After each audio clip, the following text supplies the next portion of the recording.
But the attack on the Israeli team turned the Olympic Games into a tragic chapter of German history. Welcome to Watch Mojo, and today we're looking at the most shocking and frightening moments that have occurred during a sporting event. I don't care who started it, an ugly, disgraceful incident has disrupted this hockey games. Joe Theismann breaks his leg. This is the football injury to end all football injuries, the one that even non-fans recognize. 7 weeks later, on Monday Night Football, the whole world witnessed the play Theismann is most famous for. Joe Theismann was a two-time Pro Bowler and Super Bowl winning quarterback, but most people remember him as that guy whose leg went backwards. Yeah, that injury is every bit as gruesome as it sounds. You grabbed me. Yeah, so, and you it swung just around, and right here, right off my right ear, I heard this pow pow. I heard it too. I heard it too. It occurred on November 18th, 1985, when Theismann was sacked by Lawrence Taylor. Theismann's right leg got caught under Taylor's body and, in the quarterback's own words, snapped like a breadstick. The response was immediate, with Taylor showing great distress and frantically waving over the medical team. The injury ended Theismann's career and permanently shortened his leg, as the bones never recovered to their full size or strength. I know in my career, it's the same thing. You know, you win a championship, you're an MVP of the league, you're all these things. But the only thing that people remember you for is an injury. Nadar Kumuratashvili dies at the Olympics. Georgian luge athlete Nadar Kumuratashvili traveled to British Columbia to attend the 2010 Winter Olympics, but tragedy struck before his event could occur. Nadar Kumuratashvili, a luge athlete who was the pride of this town, was set to compete in the Vancouver Olympics when he was killed in an accident during a training run just before the games began. On February 12th, the day of the opening ceremonies, Kumuratashvili was training at the sliding center in Whistler, British Columbia. He successfully completed 25 runs, but it was during the last one that the athlete made a mistake and flew off the track at 89 miles per hour. If they didn't make mistakes with the tracks, why did they lower the height of the starting point? Why did they make the modifications and lower the men's starting point by about 200 meters? His body struck a steel pole, and while he was immediately treated by on-site personnel, his injuries were too great and he tragically passed away. A moment of silence was held during the opening ceremonies to honor Kumuratashvili, and the Georgian team was met with a standing ovation.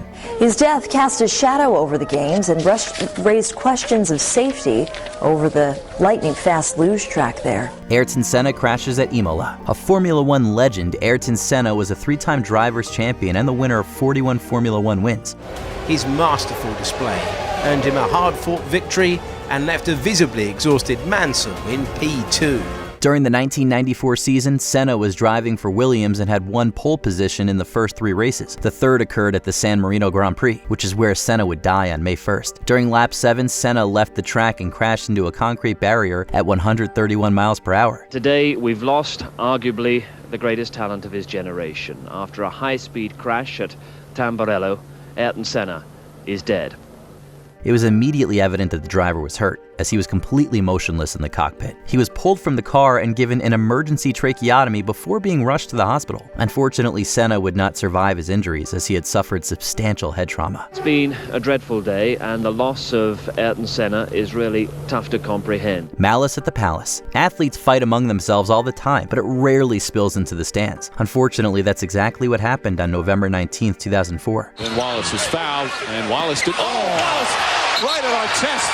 This has potential to be serious. The Pacers were in Detroit playing the Pistons when all hell broke loose with just 46 seconds left in the game. Following an altercation between Ben Wallace and Ron Artest, an angry fan threw a drink at Artest. Artest rushed into the stands and attacked an innocent man whom he believed was responsible. That's one of the worst scenes I've ever seen. People defended the man against Artest. People attacked those people, and before long, a massive brawl was unleashed. When it was all said and done, 10 people were charged with assault, 5 fans were banned from the palace, and 9 players were suspended. I've never experienced anything like that. I'm surprised there's not a 30 for 30 on that. Oh, there will be. There will be, but you got to get the cooperation of Ron, and I don't think Ron will ever talk about that day.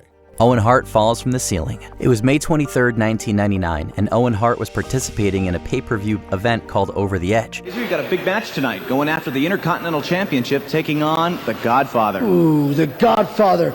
Just saying his name makes my blue blood. Hart was scheduled to fight the Godfather and was going to make a comedic entrance by descending from the arena's rafters, getting stuck in an apparent malfunction and then falling into the ring. Unfortunately, the device malfunctioned for real and dropped Hart 78 feet onto the top rope. Last night in Kansas City, Missouri, with more than 18,000 people in the arena and a large worldwide pay-per-view audience, Hart was getting ready to make a spectacular entrance, similar to one he'd made before. CPR was immediately administered, and broadcaster Jerry Lawler ominously claimed that it doesn't look good at all. He was right. The fall had severed Hart's aorta, and he bled to death within minutes. Hart was rushed to the hospital, and life-saving operations were performed, but they were ultimately futile. I have the unfortunate responsibility to let everyone know that Owen Hart has died.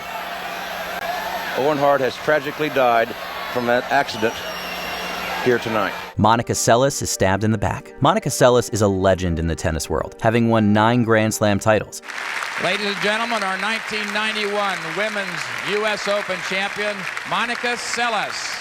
By 1993, she was at the peak of her career, but it nearly came to an abrupt end on April 30th. Seles was playing in the Citizen Cup when a German man named Günter Parsche left the stands and approached Seles, who was resting on the bench. When I was in a tennis match when this happened, I was doing something that I love, and I never ever expected something like this to happen.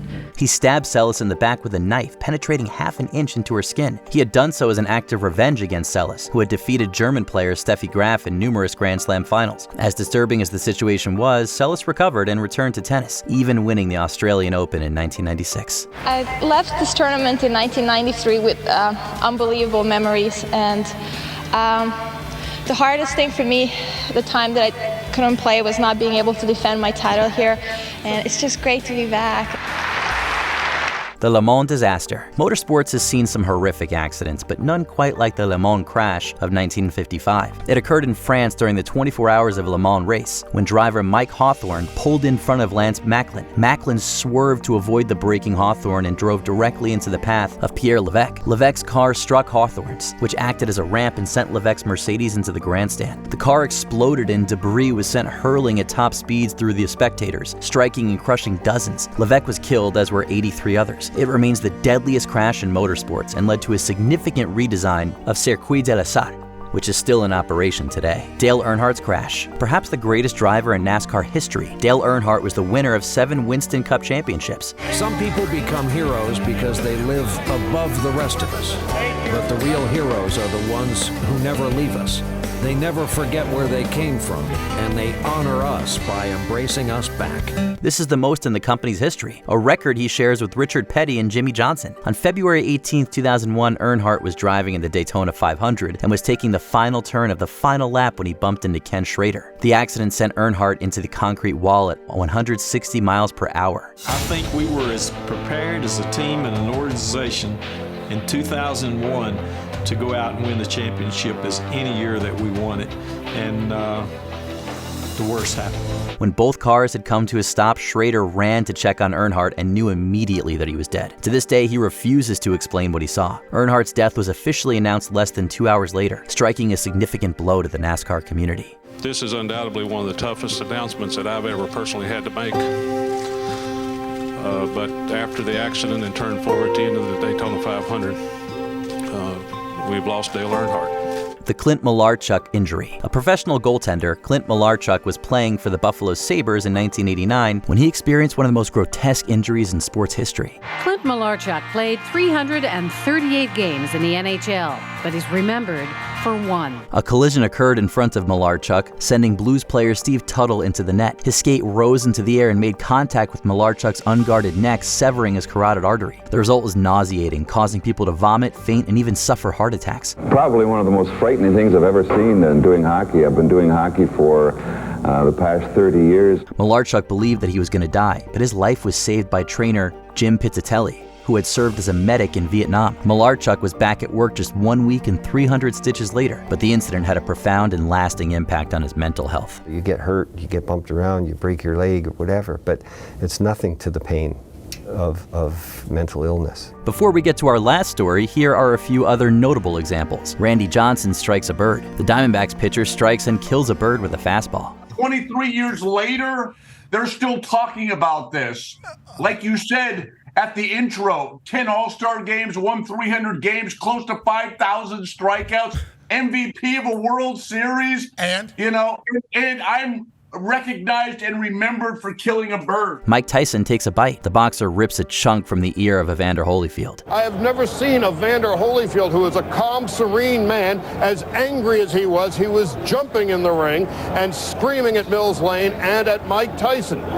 They came back a second time, and again, Mike Tyson bit him. Pedro Martinez throws Don Zimmer. The Red Sox pitcher throws the 72-year-old Yankees coach to the ground. That's awful.